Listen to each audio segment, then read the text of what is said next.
Welcome to Faithfully Living, the podcast, where we learn how to live for Christ in our daily lives. I'm Dawn, your host, and I would like to invite you on a journey with me to explore and learn how to be a faithful follower of Christ.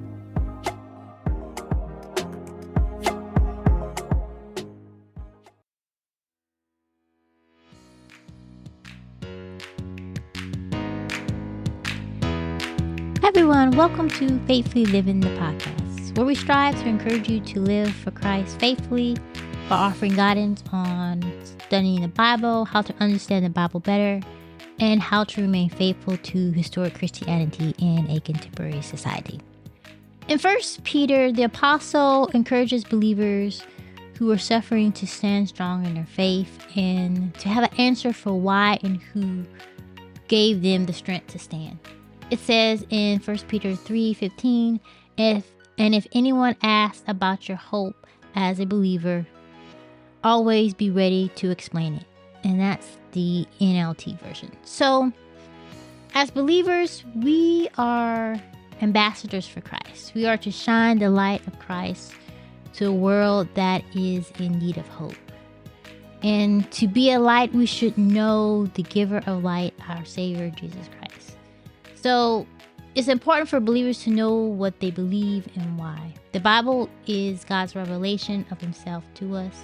We should filter our thinking, our morals through the Bible, but also know it for ourselves. So while we as believers should be able to discern false teachings, we should also have an answer about the truth. And apologetics can help us with having an answer. So apologetics are the defense of the faith comes from the Greek word apologia. It's a legal term that literally means defense. Jude 3 tells us, dear friends, I have been eagerly planning to write to you about the salvation we all share, but now I find that I must write about something else, urging you to defend the faith that God has entrusted once and for all to his holy people. So in this episode is a replay of a conversation that I had with Amy Hall about apologetics. What is it and why it's important? Hope you enjoy.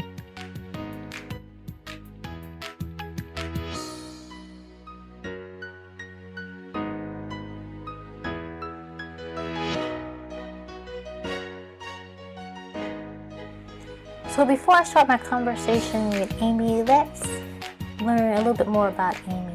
Amy Hall has a MA in Christian Apologetics from Biola University and currently works as a writer, editor, and podcaster for Stand to Reason, where she explores culture, ethics, philosophy, and theology in light of the truth of the Christian worldview. Her goal is to help Christians truly grasp the fact that Christianity equals reality, giving them the confidence and ability to apply and live out this truth in every area of their lives so that they may know, love, and serve Christ as whole people in the fullest way possible. You can read her work at str.org,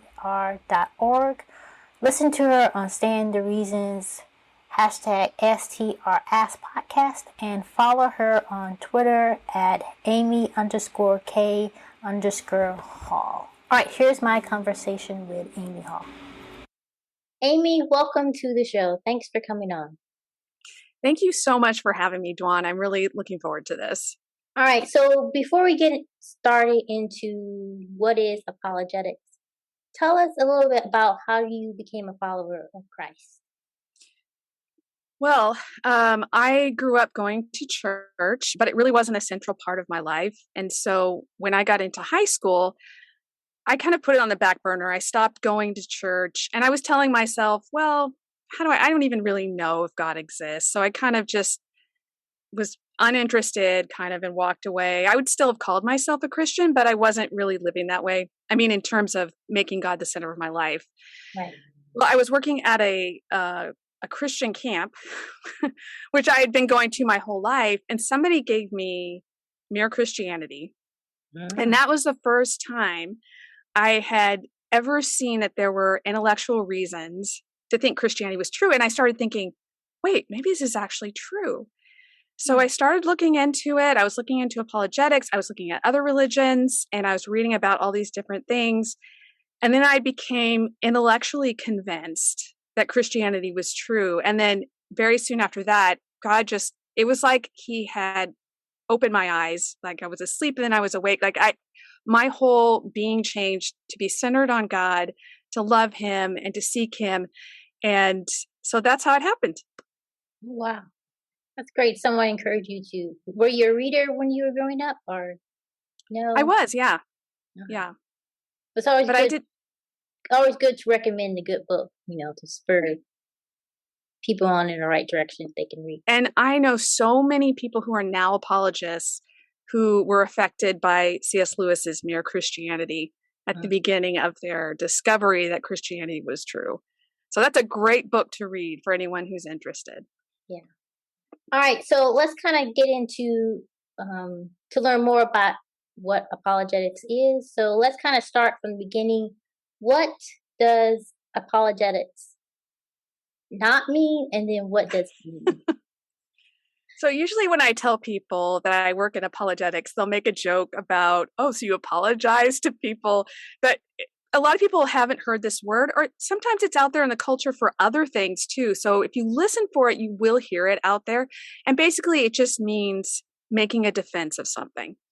So apologetics, Christian apologetics is making a defense for the truthfulness of Christianity. But you'll also hear it used, like businesses will have apologists, or people who are making the case for their business or explaining things. And so it's kind of a unusual term, but it's out there. So it just means making a defense for something. Mm-hmm. And then why is it important for us as believers to be in apologetics? I think there are a few different reasons. And the first reason is, and this goes back to my story, the first reason is that it answers our questions. So we get our own questions about things. Obviously, we aren't born knowing everything about Christianity. So we have questions. We read something, it doesn't look like it makes sense, or we're not sure it's true. So first and foremost, it answers our own questions, and it gives us confidence. Confidence and is so important for endurance. So we're facing a lot of things as Christians and a lot of opposition. So the more confidence we can have that what we think is true, the easier it will be for us to stand firm and to continue to do the things that God's called us to do. It's also really important when we go through a difficult time emotionally, because we start to doubt, like if we're suffering, we start to doubt that maybe God is real. All these things, when we have an intellectual foundation for how we know with our minds that Christianity is true, then when the emotional doubts come and the suffering comes, we can depend on that. We can go over that in our minds and assure ourselves that we're doing the right thing. So that's the first thing. The second reason why it's important is that it helps us to answer the questions of others when we're seeking to make disciples. And this goes for either evangelism, when you're talking to people who aren't Christians, or people who are Christians. If you're discipling someone and you're trying to help them to know God better, if you can answer their questions, that's really helpful to them.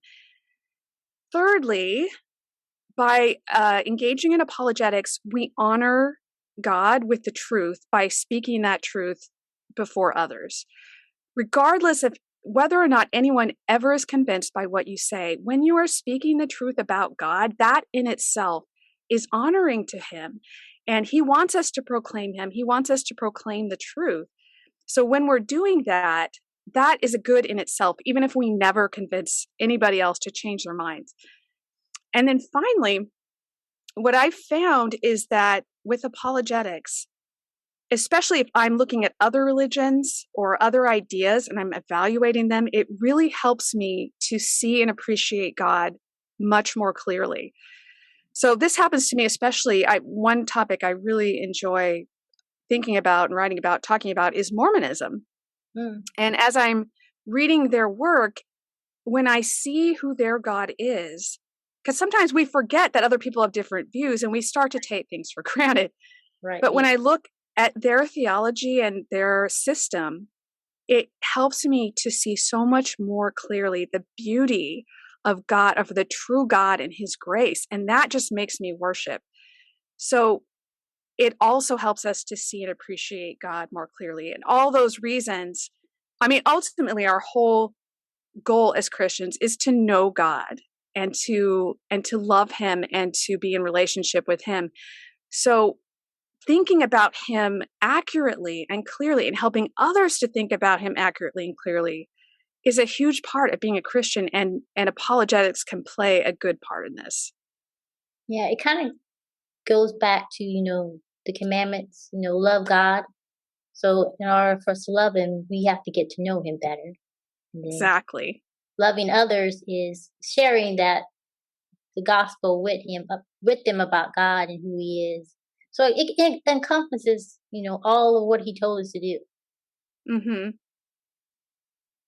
All right, so kind of there's multiple areas within apologetics. Mm-hmm. Apologetics. So could you kind of like go through some of the specifics that people can go into specifically? Sure. And what I'm going to do is also make a suggestion for a book that somebody can read in that area if they're interested in that particular area. I was trying to think of, kind of the main different aspects, and I don't know if I got them all. So if you think of one I didn't think of, feel free to chime in here. But the first one I thought of was philosophy. So there are philosophical arguments for the existence of God. One of them is the Kalam, cosmological argument. That's everything that begins to exist has a cause. The universe has a beginning, therefore the universe had a cause. Things like that. So it's syllogistic logic and philosophical ideas and arguments for God. Another one would be the moral argument for God. And that would be, that only God can ground objective morality. Right. So those are two examples of philosophical arguments. So if anyone wants to wade into that area, I would recommend William Lane Craig's On Guard. And I think there's a separate one that's for students, which he specifically made for skeptics, I believe. So either one of those would be a good place to step into that. Secondly, there's the area of science. So in that area, we can learn all about evidence for design. So you have the design argument, the teleological argument, which is, which is the design argument. But you have different arguments that relate to that. So you have, say, the evidence of DNA, and DNA being information, and information being something that comes from a mind. So we have other information about the universe. There's scientific information pointing to the beginning of the universe, which points to a beginner. And one book, someone who's written a lot, especially on the area of evolution, is Philip E. Johnson. He has a whole bunch of books, but one that they could start with is Defeating Darwinism by Opening Minds. And you get kind of an overview of the different aspects of the evolution question. And then there's one by Douglas Axe called Undeniable that also makes a design argument. That one is also more on a beginner level, and there's way more difficult ones. If people are they're scientists, they want something more difficult. Signature in the Cell by Stephen Meyer is one that they could go for that. So you've got philosophy, you've got science, and next you've got history. And there are different things involved here. One would be the evidence for the resurrection. And for that case, I would go to Gary Habermas, and he's got a few different books on this. The case for the resurrection of Jesus would be a good place to start there. So you've got the resurrection, but you've also got archaeology. There's archaeological evidence for events in the Bible, and so I would kind of put that under the history section. So you've got those, and next you've got the Bible. So there's questions about the Bible. Is the text reliable? Was it passed down in a way that preserved the original text? That's one question, and that goes to something called textual criticism. And also, is it accurate? So historical accuracy and the transmission of the text are two areas that are related to the Bible. And a great book to start with this one is called Can We Trust the Gospels by Peter J. Williams. And he has all sorts of interesting things in there about why we can trust that the Bible is an accurate understanding of what happened and it was transmitted correctly and all of that. So next, I mean, you can see there are a lot of areas. Yeah. Whatever you're interested in. Just as an aside, when I was working on my degree in apologetics, I would always tell people, yeah, it's philosophy and history and science. And that's the great thing about it. Whatever you're interested in, there's a way that Christianity plays out in that field because Christianity is reality. So it affects every field and it helps us to understand every field. So the next field would be theology. I'm hearing a lot of this more and more. People have arguments against the goodness of God, or they don't understand how God could be good in light of certain things that happen in the Bible, or they don't understand how the Christian ideas fit together. So thinking clearly about theology is very helpful to explaining to people who God is and how Christianity works and why it isn't incoherent and why it makes sense and all those sorts of things. And then there's apologetics to responding to other religions. I forgot to give you a book for theology. So one book for theology, because what I found is that a lot of people, the difficulties they have with Christianity come down to two misunderstandings they have. One of them is they don't understand our sin. They don't understand the depth of our sin. And the other thing that they don't get is they don't understand the depth of God's holiness and righteousness. So that affects so many theological questions. So the book I recommend for this one is called The Holiness of God by R.C. Sproul. Okay, so now the next one, I only have a couple more here. Apologetics that are responding to other religions. And I mentioned this in terms of Mormonism. This is actually what people probably think of first because they've seen a lot of counter cult apologetics. Yeah. And I think you had Marcia Montenegro on your show. Yeah. So there are a lot of apologetics that actually will focus on a certain idea. So a certain philosophy or a certain religion like Mormonism or Islam or whatever it is. So that's another area. And one book I think is really good in this area is by Nabil Qureshi, and it's called Seeking Allah, Finding Jesus. So if you're interested in Islam, that is a great place to go for that. If you want one on Mormonism, there's tons there. One I just recently read was called Passport to Heaven, and there are different books with that title, so I'll give you the subtitle there. The True Story of a Zealous Mormon Missionary Who Discovers the Jesus He Never Knew. And that book doesn't go into a whole lot, if I remember right, of the historical problems with Mormonism, but it does talk a lot about the differences in our theology and how the grace that we experience as Christians is not what they go through, and their understanding of Jesus is not our understanding of Jesus. So if that sounds interesting, that was a good one. So we've got philosophy, science, history, Bible, theology, other religions. And then finally, there's just the general category of Christian worldview, which is thinking clearly about Christianity and applying it to the world. So that would include things like ethics. So maybe pro-life arguments would come under this category, or cultural apologetics, looking at the culture, examining what's going on in the culture, seeing how that relates to Christianity and whether it's wrong and why it's wrong and all those different questions. So did I miss anything? I can't think of another category. I can't think of anything. That was a good overview. And especially like the books to go along with it to kind of dig into more if my audience wants to read more about it. Yeah. And I just realized I forgot to give a book for that last one. So for Christian worldview and kind of the culture, I recommend Nancy Pearcey.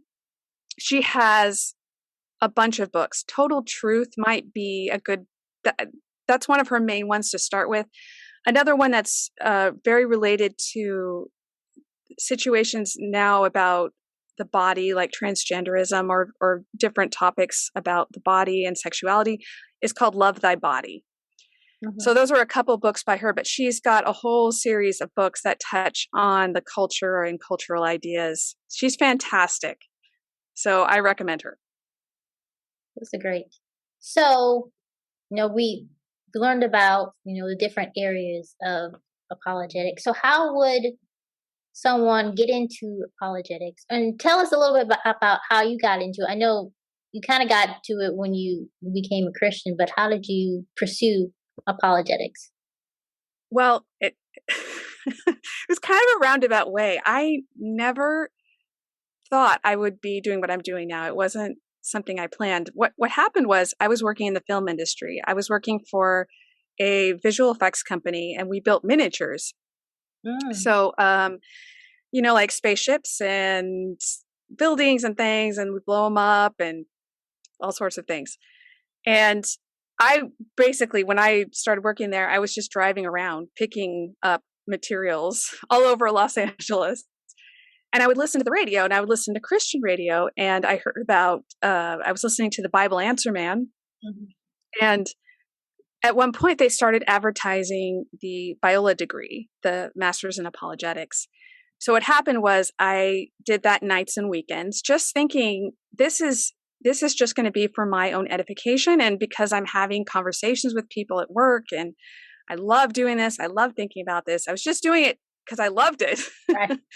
I never dreamed I would be doing this. So I eventually started volunteering at Stand to Reason, and then they eventually hired me, and I've been here for 15 years now. I'm almost 16. But I would encourage people, if they're interested, they don't even have to go to Biola directly. There is an online certificate program they can do from their own homes. And I think you have to go maybe for a couple weeks a year. I'm not sure, but it's something to look into if you want the degree. But they also have a certificate program. So they have the master's degree. You can do it online. You can do it in person. And they have a certificate, which takes much less time. And they send you all the lectures and things, and you listen to them. And it's a great way in. I recommend it very highly. I think that was it. Was that your whole question? I can't remember now. That's how I got into it. How you got into it, and then how did believers learn about apologetics? Oh, right. Okay. Like, so if they can't go for certificate or sure. degree. I definitely have some recommendations. So all those books I mentioned are great. The first thing you need to do is you need to learn to think clearly and how to make a case. And to do this, I recommend, my boss, Greg Kokel, wrote a book called Tactics, a game plan for discussing your Christian convictions. And what this book does is it helps you to think more clearly, but it also teaches you how to use questions when you're talking to people. And it's just very simple. You ask them, what did you mean by that? How did you come to that conclusion? And have you considered? And you would be surprised how those questions can help anyone to have a good conversation about these things, and keeping the conversation from becoming really heated, right, or, turning into some sort of a battle. So the book Tactics can really help people to start putting the things that they're learning into practice and learning from the people they're talking to. Because a lot of times the best thing you can do is find out what their views are, so you know how to interact with them. So that would be one thing I recommend. Now, if you want to get an idea of what all the different areas are and who the players are, like who the main academic people are, or the main apologists are, one thing, this has been around for a long time, but you could still start with the Case for Christ. In the Case for Christ by Lee Strobel, he has a chapter on different subjects, and you get to know the different apologists. And from there, you can find out, oh, this guy sounds really interesting. I'm going to look into his work. And then you can get deeper into his work. So that's a great thing to do. But, and this is perfect for your channel, the most important thing you can do if you want to be a good apologist is to know the Bible backwards and forwards. Mm-hmm. You need to learn the Bible. You need to read it over and over. You need to understand it. And so all of these things, and I think we might come back to the Bible later, so I'll keep one thing for that. But I have a post on the Stand to Reason website, which you can find at str.org, and it's called A Plan to Begin a Year of Learning. A Plan to Begin a Year of Learning. And I've laid out a bunch of different books, articles, and things like that to give you a good, solid beginning at apologetics. And if you go through each one, I can't remember how many pages it came out of reading a day, but it wasn't too much. Like, anyone can do this. If you really want to, that's a great place to start. And let's see, we're in July right now. Maybe it'll be August when this comes out. I'm not sure, but you got a few months to prepare. Get the book, start on January, and go through that year. I mean, you don't have to wait for January, but Right. sometimes that helps to motivate you. Uh-huh. So all those ideas, hopefully that will help people get started. Yeah, that is helpful. Yeah, reading the Bible, studying is most important. Mm-hmm. All right, so let's go over kind of like a scenario just to bring it home. And the one I thought of, if you're talking to a friend, and that friend asks you, why does God allow bad things to happen? So how should we respond to that, or what would be the answer? The first thing, especially with a question like that, the first thing I would ask would be, did you have something particular in mind, like some particular evil? And the reason why I would ask that is because sometimes people are asking this question because they're suffering and they're in a lot of pain, and maybe they're questioning the existence of God because of that pain. And if that's why they're asking the question, you really need to be sensitive to that, because if you start giving really philosophical, intellectual answers and you're not addressing their pain, it could really not go over well. Now, sometimes they just have an intellectual question. Maybe an atheist has challenged them about this and they're confused. They don't know how to answer.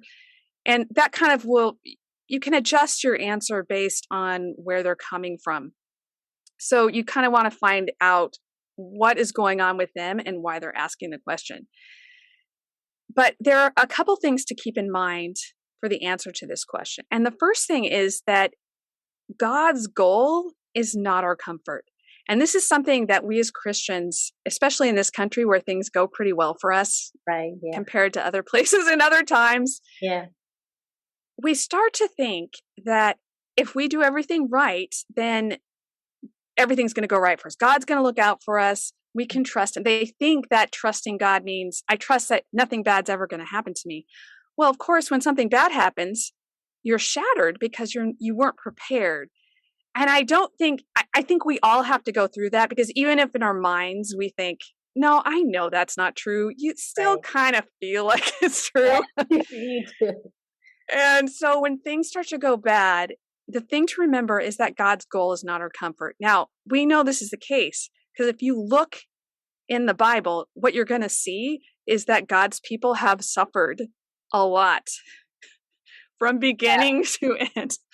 So we can't be surprised if we suddenly enter into some suffering or something bad happens to us. It's been happening all along. So what we need to understand is, what is God's goal for us? If it's not our comfort, there's something more important than our comfort. And I think we find this in, I'm just going to read this. We find this in Romans 8. Now, we all are very familiar with Romans 8:28, which says, and we know that God causes all things to work together for good to those who love God, to those who are called according to his purpose. And then we say, oh, okay, yeah, see, my good. Everything's going to go right for me. Well, not exactly, because we need to know what God means by our good. Mm-hmm. What does it mean to do us good? And the next verse says, for those whom he foreknew, He also predestined to become conformed to the image of his Son.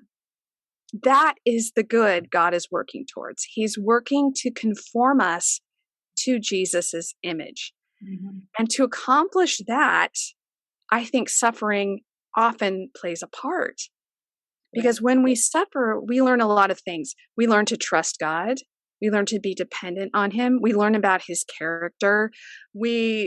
Our character changes. We learn what's important.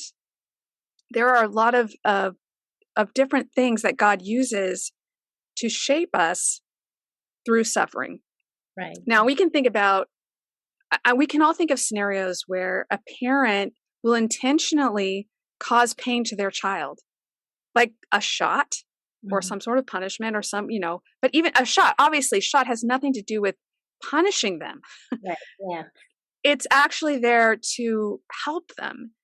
And so I think we need to see suffering in that light, that because we know God's character and we know who he is and we know that he loves us, we know that everything is working for our good, and we know that good is making us like Christ, we can start to think about our suffering in that way. And that doesn't mean that we're going to know exactly why something happened. Like, I can't look back and say, okay, this terrible thing happened to me, and now I know it was because of this. Well, sometimes you'll know, and sometimes you won't know. Yeah. It just, you won't know every time. This reminds me of a story about Corrie ten Boom. Are you familiar with Corrie ten Boom? Yeah. Okay, so for anyone who hasn't heard of her, she was someone who lived in the Netherlands, and she hid Jews during World War II. And then she ended up in a concentration camp. And she and her sister were in their barracks, and they got there, and there were tons of fleas. And her sister said, okay, well, let's thank God. And Corey's like, what? Right. There's no good reason for fleas. Are you crazy? Yeah. That's crazy. But she thanked God for, everything anyway. And, or she thanked God for being in it. I don't think we have to thank God for evil that happens to us. I don't want people to get me wrong there, but she assumed God had a purpose for it. And so she and her sister started having these worship services in the barracks, and the guards would never come in. Right. They didn't know why. They just kept having these services. The guards never came in, and they're like, why isn't this happening? Well, I don't know. And then one day somebody tried to bring a guard in for another reason, and the guard refused to come in because of the fleas. Yeah. So that was a situation where ultimately she was able to see why something happened. Mm-hmm.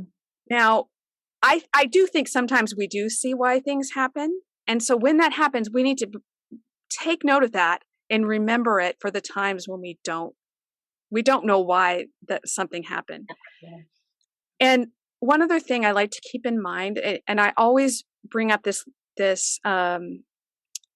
easy thing to remember when we are suffering, because I think it really helps us to put things into perspective. Mm-hmm.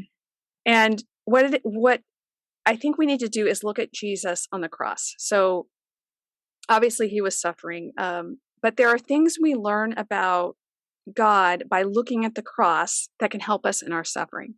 And the first thing is, we see on the cross God's sovereignty and his wisdom, because he brought that about. He brought this cross, this whole situation about, by moving history along, by bringing the Messiah. But, he go way back.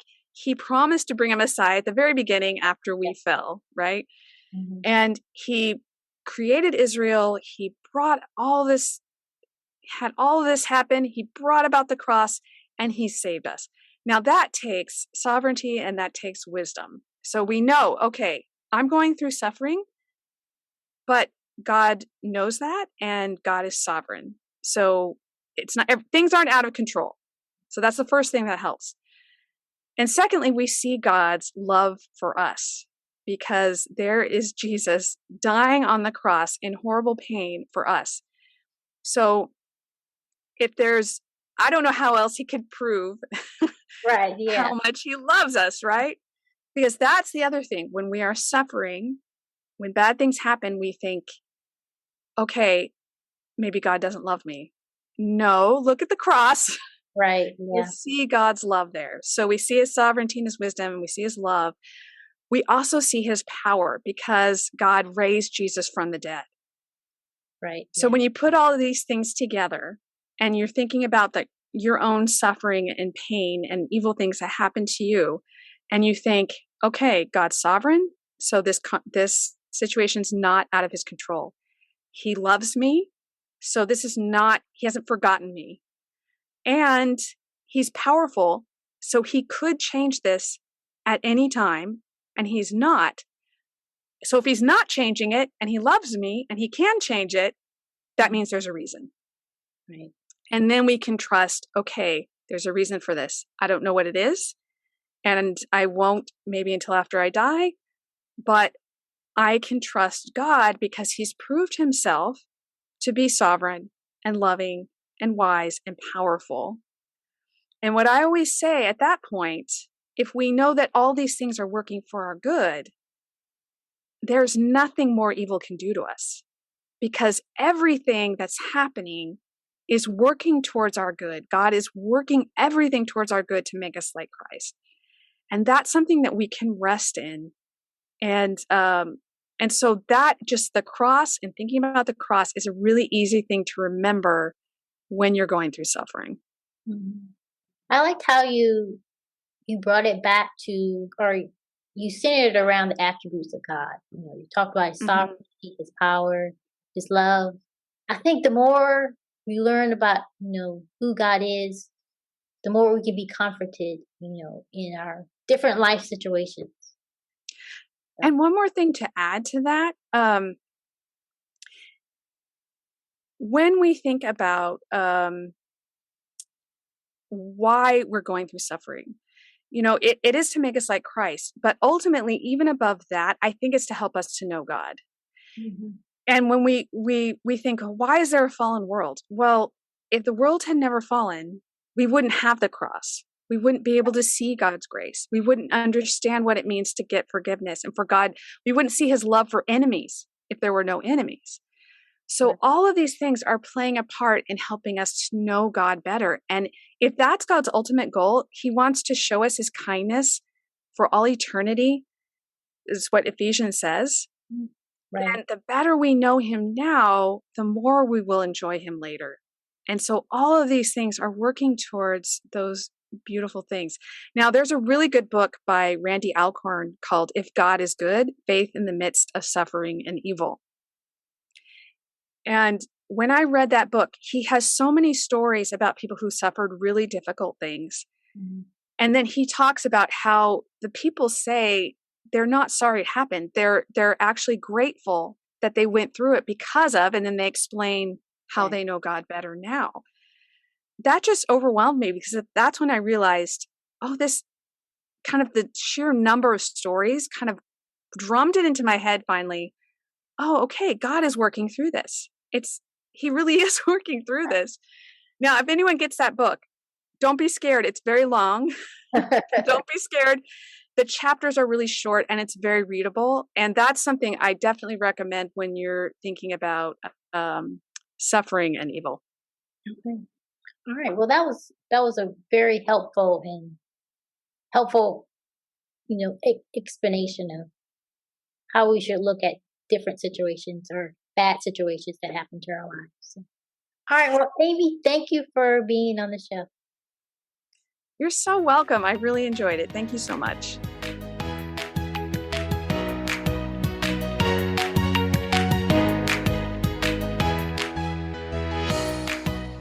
So I hope this episode was helpful to you. I pray this conversation inspired you to dig into God's word more. Please check out Amy's podcast, #STRask. She is co-host with Greg Coco, so go check that out. And until next time, remember, God is always good and he's always faithful.